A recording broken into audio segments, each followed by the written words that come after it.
시리즈 설교를 하다가 오늘 성찬식이 있기 때문에 성찬에 대한 설교를 하려고 합니다. 성찬에 대한 설교를 하는 이유는 우리가 성찬에 대한 의미를 모른 채 성찬식에 참여하는 것은 그리스도가 제정하신 그 성찬을 경홀히 여기는 것이고, 또 그 성찬을 통해서 아무런 유익을 얻을 수 없기 때문에 특별히 성찬이 있는 날 매월 하지는 않지만 오늘 특별히 성찬의 의미들을 돌아보면서 함께 말씀을 전하려고 합니다. 현대교회는 성찬을 그저 하나의 기념 또는 이벤트로 생각하기 때문에 해도 되고 또 안 해도 되는 그런 것으로 여깁니다. 그래서 실제로 오늘날 많은 한국 교회들은 성찬식을 자주 하지 않습니다. 성찬이 뭐가 그렇게 중요합니까? 영혼을 구원하고 또 전도하고 또 교회에서 성경을 가르치고 해야 될 것이 너무 많은데 왜 성찬에 대해서 굳이 우리가 알아야 되고 또 성찬을 설교까지 하느냐, 이제 이런 의문이 드실지도 모르겠습니다. 지상에는 완전한 교회는 없습니다. 맞습니까? 그러나 참된 교회는 있습니다. 그래서 이 참된 교회가 어떤 교회인지를 판단할 수 있는 세 가지 기준이 있는데요. 그 중에 하나가 무엇이냐면 세례와 성찬을, 이걸 성례라고 하죠. 세례와 성찬을 바르게 시행하는 교회가 이제 참된 교회다, 이렇게 기준을 잡고 구별할 수 있습니다. 그래서 저희 교회는 이름처럼 바른 교회를 지향하기 때문에 성찬을 바르게 시행하기 위해서 이미 개척 준비 모임 때부터 공부도 많이 했고요. 또 시작했을 때 처음 성찬에 대한 설교도 여러분과 나누었습니다. 그래서 매월 첫째 주에 성찬을 거행하고 있습니다. 하지만 성찬의 중요성을 알고 또 자주 시행한다고 해서 그것 자체가 성찬을 바르게 시행하는 것이 아니죠. 아무리 성찬을 많이 시행한다 하더라도 그 성찬의 의미를 제대로 알지 못하고 또 그 성찬에 대한 간절한 마음도 없는 채 또 믿음도 없이 그저 한 달에 한번 돌아오니까 형식적으로 참여하는 그런 성찬은 오히려 더 나쁜 결과를 가져오게 됩니다. 저희가 8월 첫째 주부터 성찬식을 거행했죠. 오늘이 총 4번째이거든요. 근데 제가 목회자로서 항상 염려하고 또 기도하고 있는 것은 뭐냐면 여러분이 한 달에 한 번 하는 그 성찬을 통해서 진정 그리스도의 하나님의 은혜를 받고 계시느냐라는 겁니다. 매월 하기 때문에 그냥 의례껏 하는 성찬, 그냥 순서에 따라서 잔을 받아서 떡을 받아서 먹고 잔을 받아서 마시는 그냥 그것으로 끝나는 그런 게 되지 않을까. 그래서 제가 늘 염려하고 기도하고 있거든요. 바라기는 오늘 말씀을 통해서 매월 하는 이 성찬식이 하나님께서 여러분에게 은혜 주시는 통로라는 것들을 마음 가운데 깊이 새기고요. 오늘 큰 은혜를 받는 그런 시간이 되시기를 간절히 바랍니다. 자, 오늘은 특별히 마태복음 26장 26절에서 28절에 있는 그 구절을 해석함으로 인해서 성찬의 의미가 무엇인지를 우리가 좀 더 깊이 알고 성찬에 참여하도록 하겠습니다. 마태복음 26장 26절에서 28절을 먼저 보십시오. 그들이 먹을 때에 예수께서 떡을 가지사 축복하시고 떼어 제자들에게 주시며 이르시되 받아서 먹으라, 이것은 내 몸이니라 하시고 또 잔을 가지사 감사 기도하시고 그들에게 주시며 이르시되 너희가 다 이것을 마시라, 이것은 죄사함을 얻게 하려고 많은 사람을 위하여 흘리는 바 나의 피, 곧 언약의 피니라. 자, 예수님께서는 잡히시기 전날 밤 제자들과 함께 식사를 하면서 떡을 떼시죠. 그리고 그것을 나누어 주시면서 이것을 받아 먹으라, 내 몸이니라, 이렇게 말씀하셨고요. 이어서 잔을 나누어 주시면서 이것은 내 피니라, 내 언약의 피니라, 이렇게 말씀하셨습니다. 이때 예수님께서 이것은 내 몸이다, 이것은 내 피다라고 말씀하셨던 이 말씀의 뜻이 과연 무엇일까요? 이 뜻을 우리가 알아야지 성찬에서 떡과 잔을 받아서 먹고 마시는 그 참된 의미를 알 수 있습니다. 이것은 내 몸과 내 피다라는 이 말씀을 바르게 해석하기 위해서는 우리가 성경에 보면 여러 가지 표현들이 나오잖아요. 그 표현들을 어떻게 해석하는지를 몇 가지를 살펴보겠습니다. 먼저 나는 그리스도다, 이런 성경의 표현이 있죠. 그 표현을 어떻게 해석해야 됩니까? 네, 문자 그대로 해석해야 됩니다. 다르게 해석하면 안 되죠. I am the Christ. 그대로 해석하면 되죠. 그래서 이걸 문자적 해석이다 이렇게 부릅니다. 자, 나는 포도나무요, 너희는 가지자. 예수님이 이렇게 말씀하셨죠. 이건 어떻게 해석해야 됩니까? 문자 그대로 해석해야 됩니까? 그러면 안 되죠. 예수님이 그냥 포도나무 자체고 또 제자들이 또 가지 그 자체는 아니죠. 그러니까 여기서 포도나무는 예수님을 가리키는 것이고 또 가지는 제자들을 가리키는 거죠. 그래서 예수님과 제자들의 그 관계가 포도나무와 가지라는 것들을 이제 비유적으로 설명을 합니다. 이것을 이제 다른 말로 상징이다 이렇게 표현할 수 있습니다. 자, 그러면 오늘 본문에 나오는 것처럼 이것은 내 몸이다. 어떻게 해석해야 됩니까? 문자 그대로 해석하면 됩니까? 안 되죠. 이 떡이 예수님의 몸 그 자체는 아니죠. 이 잔이 예수님의 피 자체는 아닙니다. 그러면 이 떡은 예수님의 몸을 가리키고 잔에 있는 그 포도주는 예수님의 피를 가리킨다. 맞습니까? 네, 맞죠. 이걸 이제 상징적으로 해석하는 겁니다. 그러나 부족한 해석입니다. 왜냐하면 예수님이 떡과 잔을 받아서 먹고 마시라고 할 때는 이것을 받아 먹고 마심으로 주시는 어떤 영적인 실체가 있거든요. 근데 그냥 단순히 상징 가리키는 것만 있으면 그런 영적인 실체를 담아내지 못하기 때문에 부족한 해석입니다.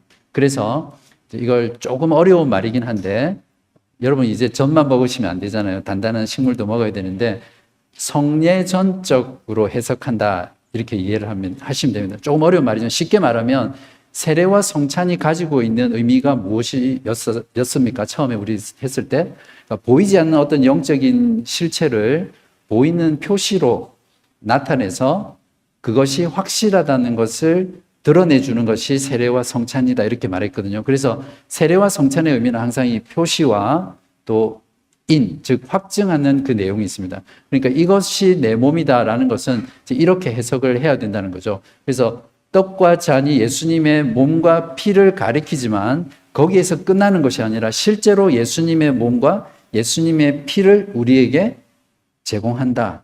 이렇게 해석해야 이것은 내 몸이다. 이것은 내 피다. 이것을 바르게 해석할 수 있습니다. 여러분 잘 이해하셨어요? 제가 설명을 너무 잘해서 이해를 잘하신 것 같은데. 자, 지금까지 살펴본 이 세 가지 해석, 문자적, 상징적, 그리고 세례와 성찬인 성례적인 해석의 세 가지로 인해서 교회 역사 속에서 이 성찬에 대한 세 가지 입장이 있어 왔습니다. 그리고 그 세 가지 입장에서 서로가 정말로 속된 말로 피 터지게 싸웠던 그런 역사가 있습니다. 그래서 잠깐 우리 교회의 역사 속으로 그 현장으로 들어가 보도록 하겠습니다. 자, 로마 가톨릭에서는 이것은 내 몸이다. 이것을 어떻게 해석했냐면요. 문자 그대로 해석했습니다. 그래서 사제가 떡과 잔을 들고 이것은 내 몸이다.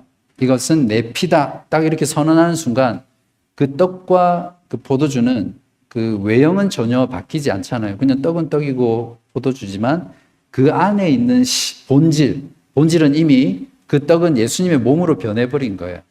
그리고 포도주는 예수님의 피로 바뀌어버린 겁니다.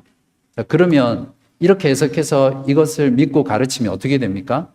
자, 떡과 잔을 주는 사제라고 그러죠. 가톨릭에서는 신부를 제사장으로 생각하잖아요. 미사를 드릴 때.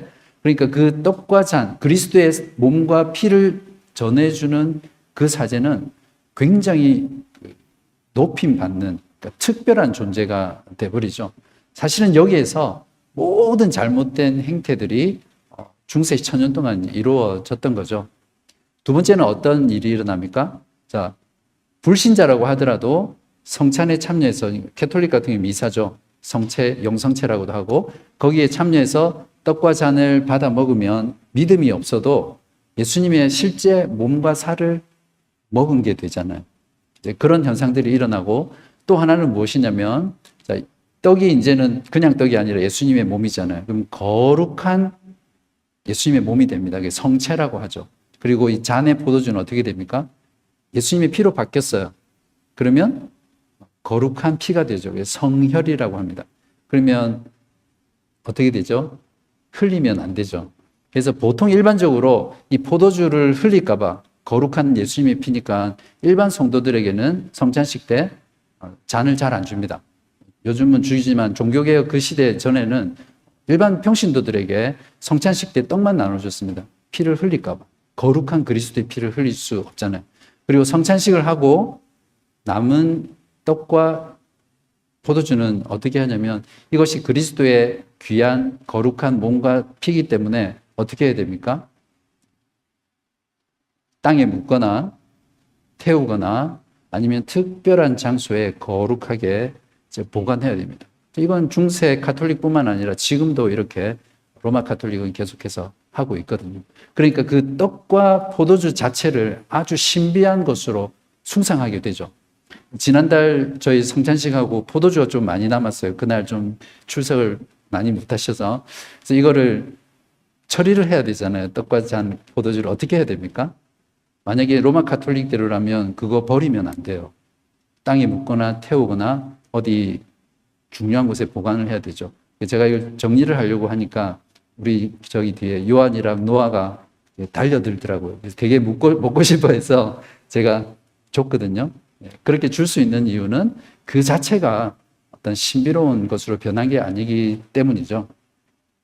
사실상 중세 가톨릭은 이러한 잘못된 가르침으로 얼마나 많은 하나님의 백성들을 잘못된 길로 인도하고 잘못된 신앙 속에서 거짓된 것을 숭배하면서 미신처럼 신비적인 것으로 이 성찬에 참여하게 만들었는지 모릅니다.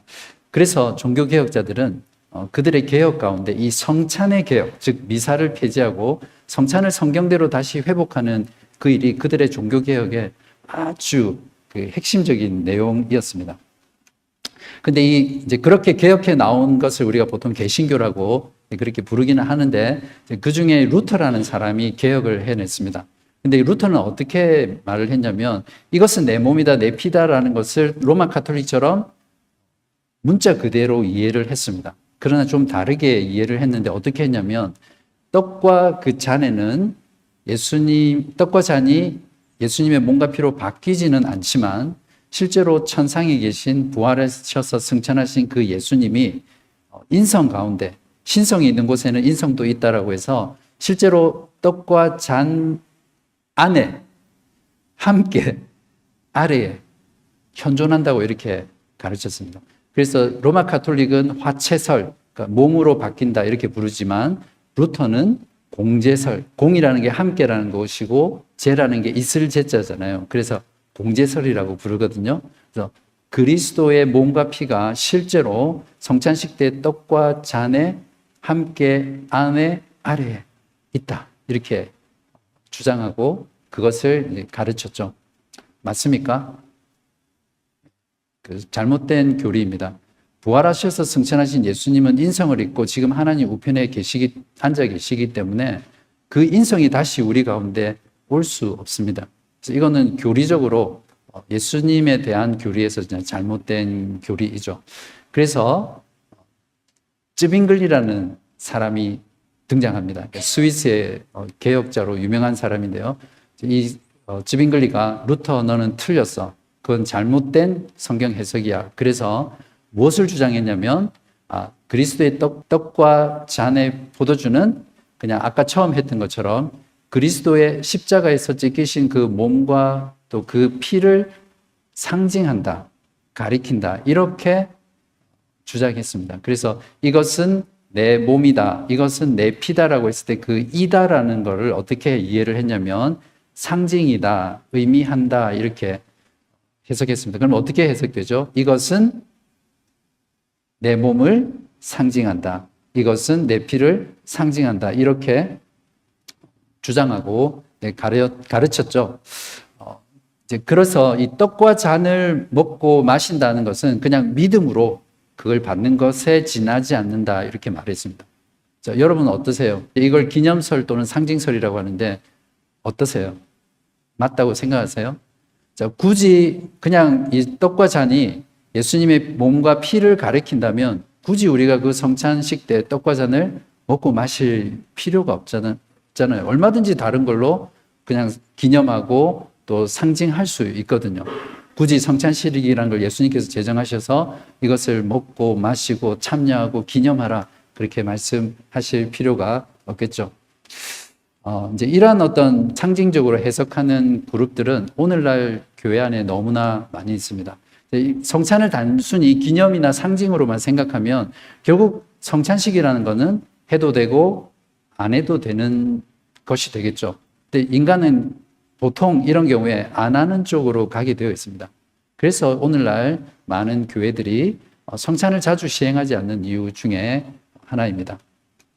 자, 이것 때문에 루터와 또 쯔빙글리가 정말 심각하게 싸웠습니다. 그리고 그들의 제자들도 같이 싸웠고요. 근데 이 싸움이 너무 격렬하고 화해가 안 되는 거예요. 왜냐하면 로마 카톨릭에서 종교개혁을 해서 개신교가 나왔는데 그 개신교 안에서 다시 둘로 찢어져 있으니까 이 두 사람을 화해시키려고 많은 노력들을 했습니다. 그 중에 결정적인 것이 1529년에 말부르크 담화라는 그런 것들이 있었습니다. 근데 결과적으로는 15개 서로 다른 조항 중에 14개는 다 서로 동의를 했지만 성찬에 대한 이 해석, 여기에서는 첨예하게 대립하고 결국에는 결렬이 됩니다. 그리고 루터는 이 쯔빙글리에 대해서 더 이상 그리스도 안에서 한 형제일 수 없다. 이렇게 해서 아예 완전히 분리를 시켜버린 거죠. 바로 이 순간이 종교개혁을 통해서 나온 그 개신교가 둘로 갈라지는 역사적 순간이었습니다. 그래서 오늘날 루터파와 또 쯔빙글리 이후에 나오는 개혁파가 이렇게 나누어진 결정적인 계기가 바로 이 성찬에 대한 것입니다. 자, 제가 이런 역사들을 간략하게나마 말씀드리는 이유는 오늘날 많은 신앙 형태 속에 이것들이 그대로 이어져 나오거든요.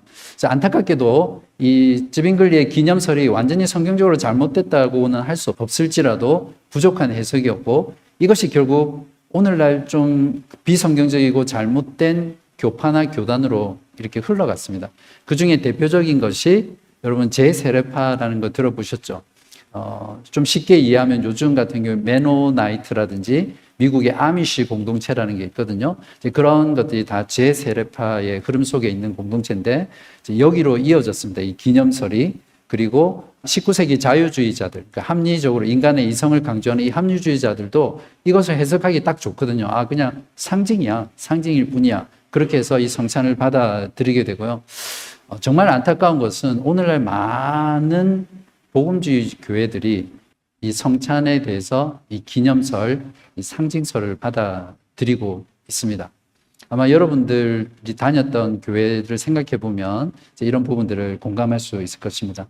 자, 이때 이러한 과정에서 누가 나타나냐면 존 칼빈이라는 사람이 나타납니다.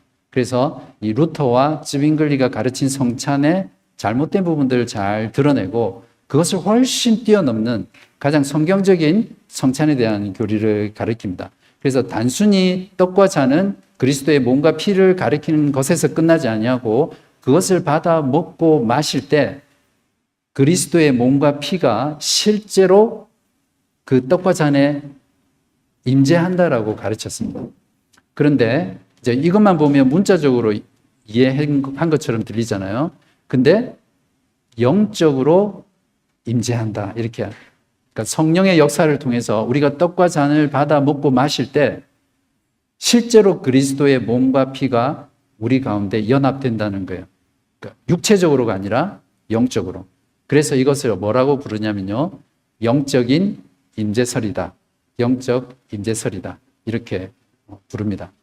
자, 이렇게 칼빈의 영적인 임재설을 따르는 교파를 이제 개혁파라고 분류하고요. 이 개혁파 안에는 대표적으로 장로교가 있습니다. 한국의 장로교는 실상은 개혁파에 들어가는 거죠. 그리고 바른 교회, 저희 교회도 바로 이 칼빈의 영적 임재설을 가장 성경적인 성찬에 대한 교리라고 받아들이고 믿고 이해하고 따르고 있습니다. 그래서 저희 교회는 개혁 신앙을 추구하는 교회이기 때문에 이 세 번째 영적 임재설을 추구하고 있습니다. 자, 안타까운 역시 현실은 무엇이냐면 오늘날 특히 한국 교회 대부분의 장로교회들은 그들의 신앙 고백 속에 그들의 신학 속에 이 영적 임재설 세 번째 부분이 자기들의 신앙으로 고백하고 있음에도 불구하고 그것을 다 버리고 한 교회의 담임 목사가 어떤 성찬에 대한 관점을 가지고 있느냐에 따라서 상징설, 기념설 이것을 가장 많이 따르고 있습니다. 여러분 한국 교회를 잘 보시면 실제로는 성찬에 대해서 이런 기념설을 따르고 있는 교회들이 많다는 걸 알 수 있습니다. 다음 내용으로 넘어가기 전에 성찬의 입장에 따라 분리된 교파를 보면 로마 가톨릭, 그다음에 루터파에서 다시 즈빙글리 그리고 개혁파 이렇게 나누어졌습니다. 한번 슬라이드를 보면서 다시 한번 정리를 하시고요. 자, 그렇다면 이러한 영적인 임재설이 가장 성경적인 성찬에 대한 교리라고 한다면 이제 떡과 잔을 받아서 먹고 마시는 그것의 참된 의미가 무엇인가? 이 부분이 바로 제가 오늘 여러분에게 강조하고 싶은 부분이거든요. 그리고 조금 있다가 성찬에 참여할 때 이 의미를 정확하게 여러분이 아시고 떡과 잔을 받아서 먹어야만 실제로 성찬의 유익을 누릴 수 있습니다. 성례적인 해석은 항상 표시와 인이란 두 가지 내용이 있다는 것만 기억하면 되는데 먼저 떡과 잔을 먹고 마실 때 그 떡과 잔이 표시하는 게 있습니다. 즉 가리키는 게 있는데요. 그것이 무엇이냐면 자, 떡과 포도주는 우리의 육신의 생명을 유지시켜 주잖아요. 그것과 마찬가지로 십자가에 달려서 찢기신 그리스도의 몸, 또 그분의 흘리신 그 피가 우리의 영혼을 영원한 생명으로 이끌기에 필요한 참된 양식, 또 참된 음료라는 것을 가르쳐 줍니다. 다시 한 번 더요. 떡과 잔이 무엇을 가리킨다고요? 표시.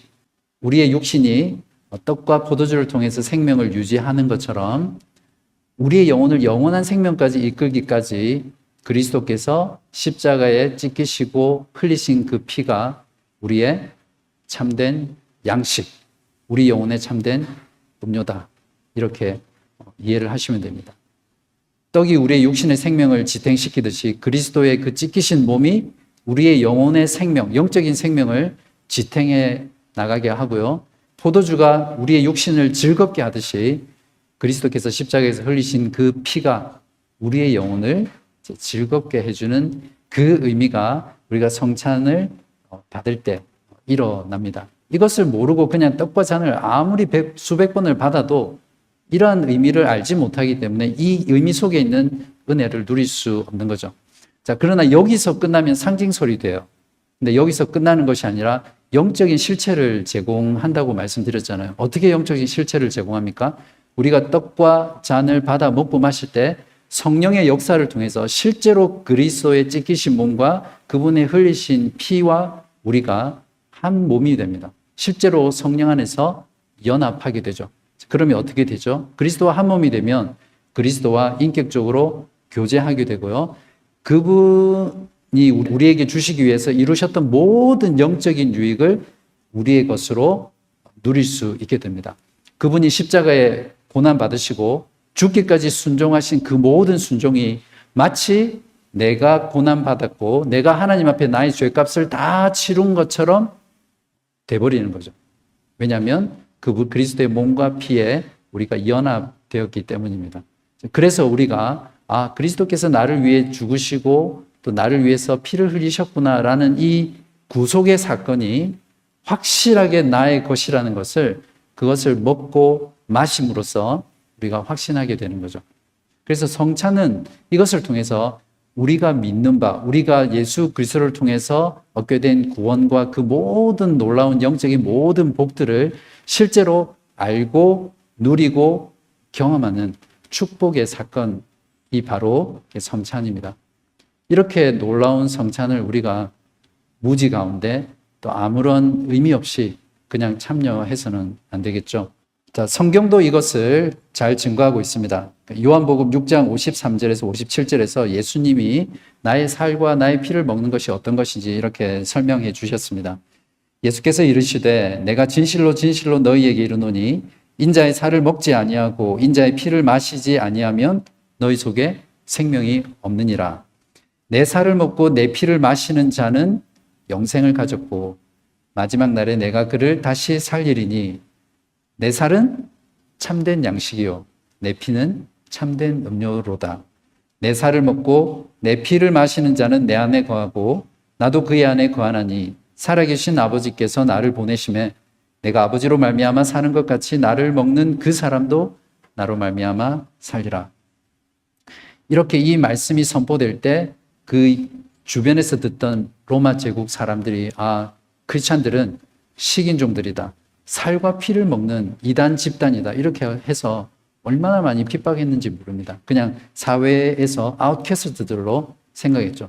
이 말을 문자 그대로 이해해서는 안 되겠죠. 오늘 배웠던 이 말씀처럼 떡과 잔을 통해서 그리스도의 살과 피에 우리가 한 몸이 되고 연합하고 그분과 교제하고 그분이 우리를 위해서 베푸신 모든 영적인 유익들, 죄사함, 또 몸의 부활, 영원한 생명, 하나님의 나라를 우리가 성찬에 참여함으로써 누릴 수 있는 것입니다.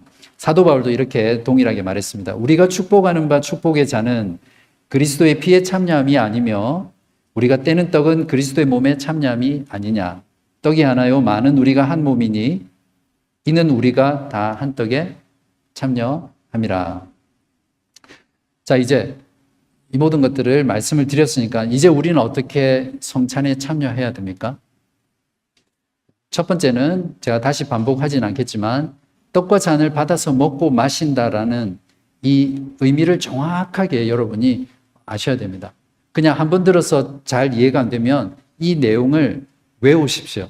외우면 그것이 여러분 안에 들어가서 밖으로 나옵니다. 그래서 제가 권해드리고 싶은 것은 이 성찬의 의미, 떡과 잔을 받아서 먹고 마시는 것의 의미를 정확하게 먼저 아셔야 됩니다. 모르고 성찬에 참여하는 것은 아무런 유익을 여러분에게 주지 못합니다. 두 번째는 믿음으로 참여해야 됩니다. 우리가 떡과 포도주를 무엇으로 마십니까? 먹고 마십니까? 우리 입으로 마시죠. 입으로. 근데 우리 영혼의 입이 무엇이냐면 믿음입니다. 그러니까 성찬의 떡과 잔은 우리의 믿음으로 받아야만 그것이 우리에게 실질적인 유익을 줍니다. 자, 세 번째는 무엇이냐면 영혼의 굶주림과 목마름으로 떡과 잔을 받아야 합니다. 식욕이 없는 사람들은 아무리 진수성찬을 차려주고 아무리 맛있는 고급 음식을 줘도 그것이 맛있다고 생각하지 못합니다. 그리고 뱃속에 들어가서도 그냥 토해내든지 그것이 몸에 전혀 유익을 주지 못합니다. 진정으로 식욕이 강한 사람은 어떠한 음식도 그냥 돌 같은 그런 음식일지라도 정말 맛있게 달게 또 소화시키면서 먹잖아요. 그래서 그 몸에 유익을 주듯이 이 성찬을 받을 때도 이 영혼의 간절한 그 소망, 갈망, 굶주림, 허기짐, 의에 줄이고 목마른 그런 심령으로 나오지 않으면 이 성찬에서 결코 풍성한 은혜를 누릴 수 없습니다. 그러니까 결국 여러분이 이 성찬을 사모하면서 그리스도의 은혜를 사모하면서 그리스도와 교제하기를 사모하면서 영혼의 그 굶주림과 목마름, 의에 줄이고 목마름 그런 것들로 주님 앞에 나오지 않으면 이 성찬은 아무런 유익이 없을 것입니다. 바라기는 오늘 여러분들이 성찬에 참여하실 때 이 세 가지 성찬의 분명한 의미, 떡과 잔을 받아 먹고 마시는 것의 분명한 의미를 아시고 믿음으로 그리고 그것을 정말 굶주림과 또 목마름으로 이렇게 참여하시는 여러분 되시기를 바랍니다. 그렇게 할 때 오늘 있을 그 성찬식에 여러분이 큰 은혜를 누릴 수 있습니다. 미술 작품을 감상할 때 그런 말이 있잖아요. 아는 만큼 그림이 보인다. 그런 말 하죠. 음악을 들을 때도 마찬가지입니다. 음악을 아는 만큼 그 음악을 감상할 수 있는 것처럼 우리가 성찬에 대해서 더 깊고 풍성하고 넓게 아는 만큼 여러분이 성찬을 통해서 하나님이 은혜 베푸시는 그 은혜를 누릴 수 있습니다. 성찬이 중요합니까? 정말 중요합니다. 그렇기 때문에 이렇게 설교하는 것이고 바라기는 여러분이 이 중요한 성찬을 바르게 알고 바르게 믿고 또 갈망함으로 인해서 성찬에 참여하시고요. 그것으로 그리스도께서 제정하신 그 놀라운 은혜의 방편인 성찬을 풍성하게 누리는 저와 여러분 되시기를 주님의 이름으로 간절히 기도합니다. 우리의 구원자 되신 하나님을 찬송합니다. 죄와 허물 가운데 죽어있던 저희들을 불쌍히 여기시고 하나님의 아들 독생자 예수 그리스도를 보내셔서 우리의 죄를 대신 지고 우리가 받을 형벌과 우리가 치러야 할 그 죄값을 대신 십자가에서 치러 주심에 감사합니다. 오늘 말씀을 통해서 떡과 잔에 있는 그 참된 의미를 알게 하시고 십자가에 달려 그 몸을 지키시고 그 피를 흘리신 것이 우리를 위한 것임을 생생하게 확인하는 복된 시간 되게 하여 주시옵소서. 부활하시고 승천하신 그리스도께서는 지금도 성찬을 통해서 우리 가운데 영적으로 임재하여 주시고 지금도 우리에게 은혜 베푸시며 자신의 몸을 내어주시는 사랑의 하나님, 사랑의 주님이라는 것들을 오늘 성찬 예식을 통해서 깊이 경험할 수 있도록 하여 주시고 우리의 들은 이 말씀이 우리의 참된 영의 양식과 또 참된 영의 음료가 되어서 주님 부르시는 그날까지, 주님 다시 오시는 그날까지 우리의 영혼을 굳건하게 이끄는 복된 삶이 되게 하여 주시옵소서. 아버지 하나님, 오늘 이 자리에 한 영혼도 이 은혜에서 제외되지 않게 하여 주시고 우리 주님의 그 살과 피에 연합하여서 사랑하는 주님과 교제하며 주께서 우리를 위해서 완성하신 그 모든 영적인 복들을 충만하고 마음껏 누리는 복된 시간 되게 하여 주시옵소서. 이 모든 말씀 우리 주 예수 그리스도의 이름으로 간절히 기도합니다. 아멘.